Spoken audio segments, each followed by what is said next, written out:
One day, Edward was talking to Trevor when Douglas steamed by. He was pulling a train of heavy coal cars. "Come on, Edward. Stop gossiping in the sun when there's work to be done." Later, Edward spoke to Douglas. "Trevor and I are old friends, and you and he have a lot in common, too." "We do?" quizzed Douglas. "And what would that be?" "Scrap," said Edward quietly.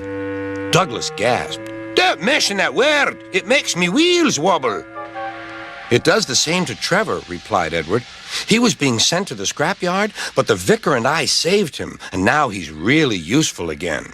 Even so, Sir Topham Hatt certainly does need another steam engine here." "Aye, he does, and quickly." That night, Douglas was still working. He had taken the midnight goods train to a station at a faraway part of the island where only the diesels work.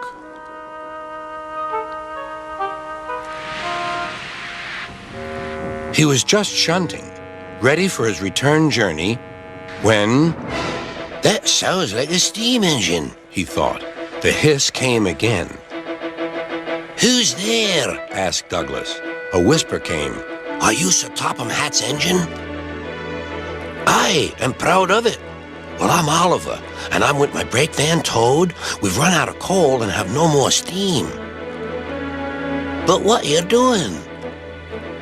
"Escaping." "From what?" "Scrap."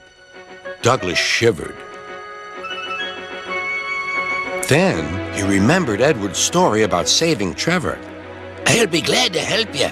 It'll have to look, though, as if you're ready for scrap and I'm taking you away." Their drivers and firemen agreed to help, too. Everyone worked fast. "No time to turn round. I'll run tender first. Come on."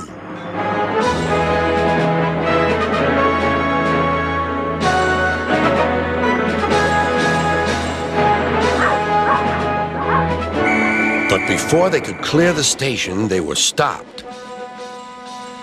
"Aha!" called a foreman. "A Great Western engine and a brake van, too. You can't take these." "Aye, but they're all for us," said Douglas's driver. "See for yourself." The foreman looked all over Oliver. "Seems in order. Right away, guard."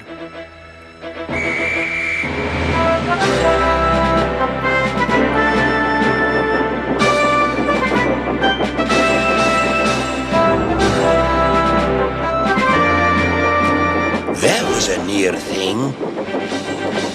"We've had worse," replied Oliver, and they forged ahead.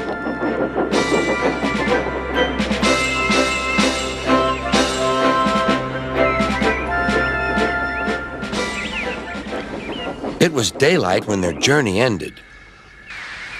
"We're home!" cried Douglas. "Shh!" said his driver. "There are the works. We'll find a place for Oliver." Oliver said goodbye and thank you, and Douglas puffed away. The next day, Douglas told the other engines all about Oliver. "Sir Topham Hatt will have to know," said James. "Douglas should tell him at once," added Gordon.